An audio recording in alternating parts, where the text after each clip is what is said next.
like to give a background story about Maisy and Shannon.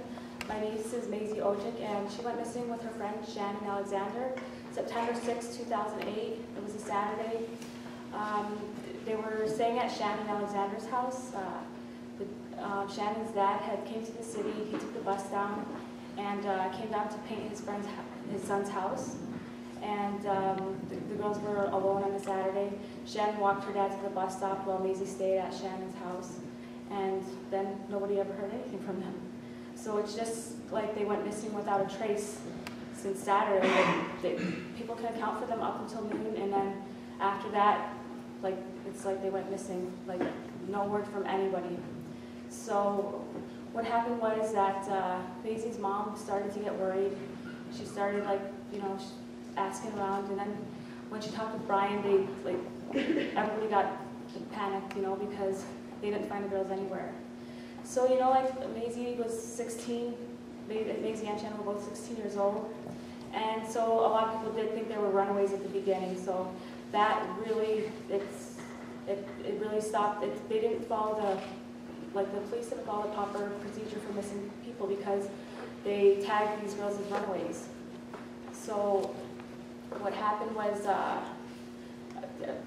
have to admit that, even myself, I thought, the first couple of days, I thought, yeah, they're teenagers and they're going to be back soon, But by the Wednesday, I knew something bad happened. They went missing by the Saturday. Wednesday was that final day for me. I was thinking, it's not right here. Maisy was my niece. I was very close with her. I live in Ottawa, and I was staying at Ottawa at the time of her disappearance. They disappeared from Maniwaki, Quebec. It's about an hour and a half north of here. So she actually came and stayed a couple weeks with me in Ottawa, and she helped me. I have kids, so she babysat me all the time, and she was very generous and very helpful. When she came down with $30. She just spoiled my kids. She brought them to Tim Hortons and stuff, and she was so caring and helpful for me, But when she stayed at my house, I noticed that she was in contact with her grandmother every single day. So that's why I knew she didn't run away, it got to a point where she was making long distance calls on my phone every day. I had to tell her, Maisy, do you have to call your grandmother that much, Because she would talk to her every single day. It was I was counting the minutes because I was worried about my long distance phone bill. So anyway, so I ended up getting her a card and stuff, But from her staying at my house for a couple weeks and talking to her grandmother every day, every little thing she had, she talked to her grandmother. So I thought when she went missing, I called her grandmother, who was Lisa, and I said, you haven't heard from Maisy? She's like, no. I started to get really worried. I was like, something's wrong here, and still nothing happened. None of the proper procedures were even followed at that point. We held our first press conference. It was a week, it was the Friday after, so a little bit less than a week after. And our community's chief and council, which is Kitigan Zibi community, they had held their first press conference with us, and both the parents, Maisy's mom, Lori, and Brian, they pled to the cameras, and they thought at this point, yeah, they could be missing still, but they wanted to do anything to get their, the girls back home. But they, it didn't happen. So I was thinking at this time, what else could we do? It's a hard situation, and especially when have communities, they don't know what to do in this case. Even our local police, they were really unequipped. We never had that happen in our community. Like have two missing girls, like teenage girls, just vanish without a trace. So I was thinking, like, what can I do for this, you know? So my first thought, like I developed websites before, so I was thinking, well, I can do a website, you know, get information out, like see if hat tips come in, if anybody knows where the girls are, you know, start up a donation, start up a reward, and yeah, so this was like October 1st, I went to the parents, Shannon's dad and Maisy's mom, and I asked them about this, and they said, yeah, it's a great idea and stuff. I asked a lot in my community, and some people are like, no, they're missing, they're runaways and stuff. So people at this point, they still believe they were runaways, you know. So I was a little bit frustrated, but I ended up making the website anyways. And I remember, like, I was a student at the time, I could barely afford anything. So I said, okay, I'll give whatever I can. It was like I gave $50 for the first donation for the website, and then I started off. Within like a few months, it grew up to $10,000. So I was very impressed with everybody's generous donations, and I was still thinking, like, with $10,000, wouldn't there be tips? You know, wouldn't somebody know where these girls were? And that didn't happen. Like there was and still is a lot of tips from psychics, from people who say this is what happened to the girls, like, and all these tips, they're very different, and like some of them are the same, and a lot of the tips do say that the girls have passed, That on the Wednesday I told you, like, that I believe something bad had happened to the girls, so that was my feeling from the beginning. I don't even know now, I still have a hope that they're alive now. It's been 2 years, but yeah, I generally feel that they passed. I mean, it's too bad. But yeah, I was just wondering, like, what else can I do? Like, and I called the cops, our community cops, and I was trying to get information, but unfortunately, because I wasn't the parent, I couldn't get any information. They would only give the information to the parents. So then, like, I was thinking, what else can I do? I called the RCMP up, and I told them I wanted an Amber Alert. These girls were 16 years old. So I said, can they get an Amber Alert? But this was like a month later, so they informed me at the time it had to have happened within 48 hours after they were missing, like within the time span of when they were missing.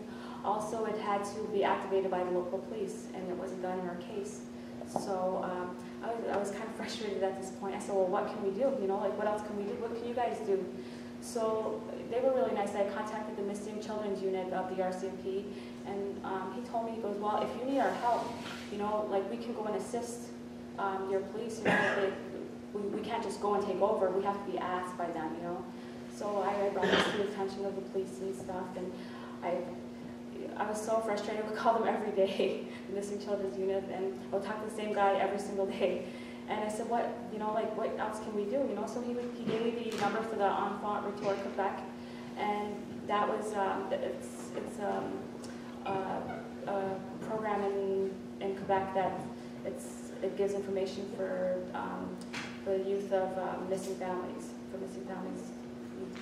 So I called them up and talked to them, and yeah, they were giving out posters, and they were very supportive, and I was like, well, what else can we do? So at this point, the RCMP, when I was calling him every single day, he was telling me, I actually got somebody else on the phone, and then he was telling me, he goes, well, what you could do is you can contact the Missing Children's Society of Canada. So I said, who's that? Like, I never knew that organization before, but I contacted them. So when I first contacted them, they told me that I had to fill out this long, like, report. It was like a 20-page report with both of the parents' signatures. And they told me that a community member from my community had already tried to get the girls papers in, but she couldn't get the parents to fill out the forms.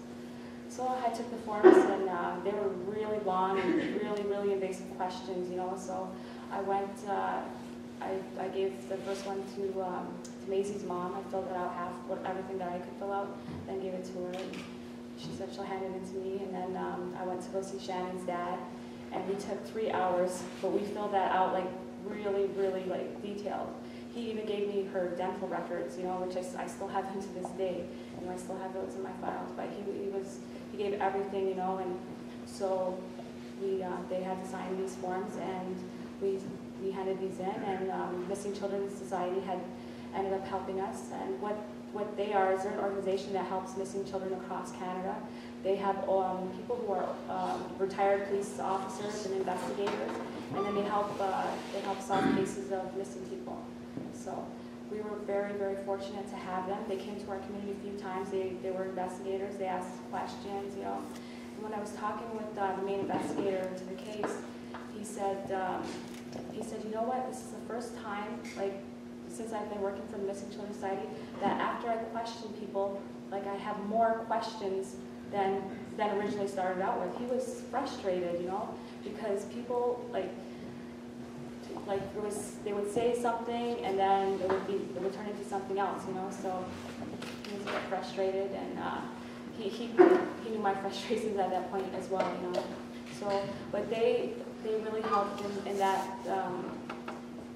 they suggested you know, searches, you know. So I had this idea. I mean, we had community members from KZ that were searching. Like even today, to this day, community members search. Like they search on their four-wheelers, they go searching in town. Like there's always people searching for the girls in our community. But at this time, we had wanted professional help. So the Missing Children Society said, yeah, we'll come down. We'll bring our dogs and stuff, and we'll come help in the search. I said, okay. So I wanted to get this started up, and I contacted the police, and the police, the Kitigan Zibi police, they didn't have the means to organize a big search, I guess. That's like, to organize a search, they needed like some kind of a management person of some sort, and they needed a lot of expertise that we didn't have. So I advertised on the website, and somebody from OSARDA, who's the Ottawa Valley Dog and Rescue Search Association, they wrote to the website. They're like, we'll help if you're going to have a search, you know. So they were amazing. They brought their dogs down, and then I was talking to them. They have a little team. It's very small, like it comprises of like 5 people and 2 dogs, you know. But they told me about Search and Rescue Global 1, and so that Search and Rescue Global 1, they have like a lot. They have a lot of volunteers. So I ended up contacting them, and they told me that again they need to have the police call them. So I asked the police if they would work with them, and yeah, we ended up having a meeting with Chief and Council and police, and it was agreed that they would come. It was unfortunate though. Our first search was in the middle of a big snowstorm.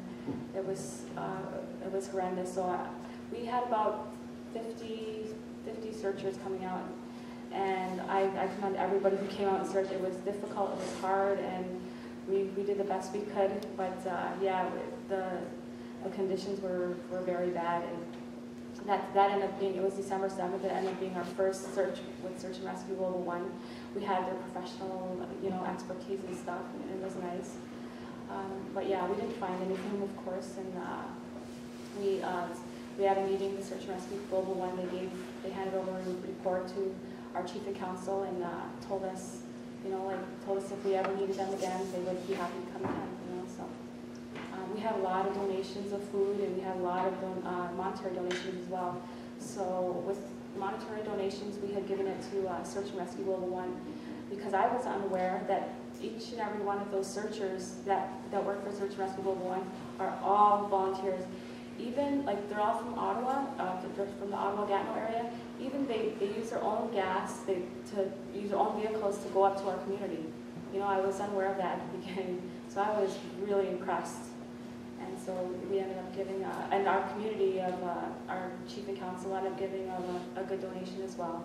You know, so we, months went by again, still nothing was heard. We ended up doing another search in the spring. We asked them to come again, and they did.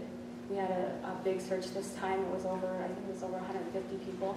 So we had a lot of people. We had 2 buses actually coming from Ottawa, like a lot of volunteers from here. Amnesty International, they generously donated 2 buses at the second search. And, yeah, we had 2 bus loads. They were only supposed to donate 1 bus, and more people were calling in and, you know, wanting to help and stuff. So they ended up donating 2 buses. So we did this. We did the search again, and yeah, a lot of people helped. You know, a lot of people donated, and we still didn't find anything. Which we're hopeful. We don't want to find anything, but at the same time we want answers and stuff. But we want. Kitigan Zibi is such a huge community. It's the biggest community in Quebec, landmass-wise. It's the biggest community in Quebec. So like. During the first, actually, all of the searches, like, they don't even comprise of 5% of our land. So I was thinking about this just recently. I was going up this past summer. I was going up to the lake, and I was thinking to myself, like, what else can we do? Like, there's nothing going on. There's no answers coming in.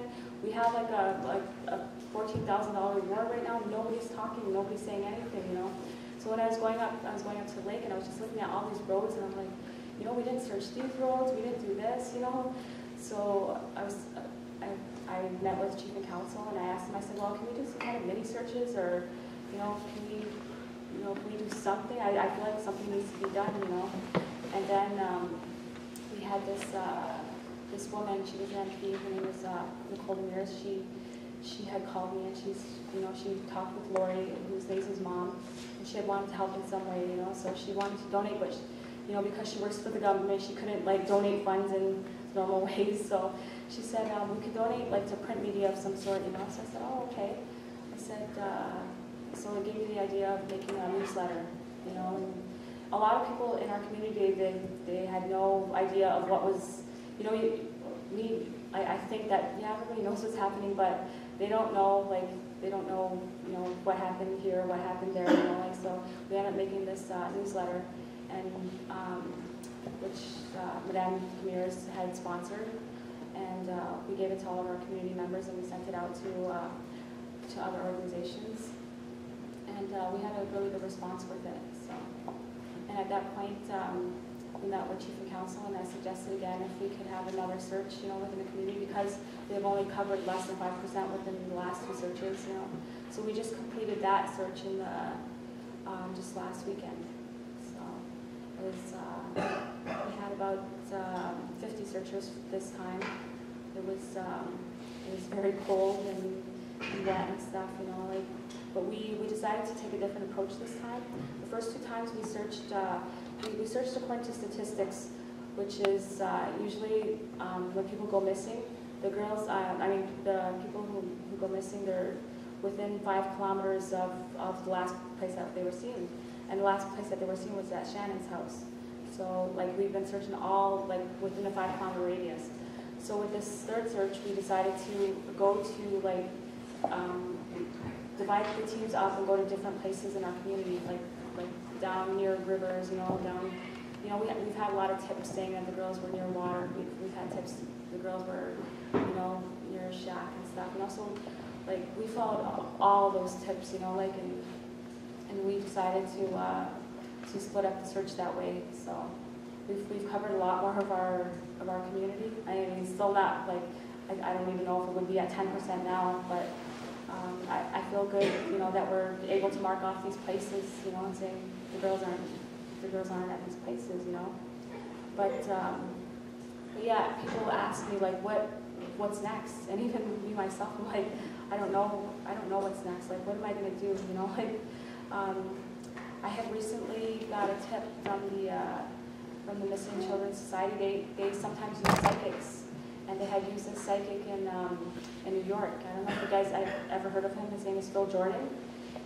He's on the show Psychic Detectives. So I got this email from him in December of 2009, from the Missing Children's Society, and he had said he had gotten a lot of things right actually about the girls. He talked about the last place where Shannon was seen. He said Shannon walked her dad to a bus station, right? But he said that Shannon was at this place where there was a billiard hall and a pizza parlor, connected to a pizza parlor and some kind of little district of the town.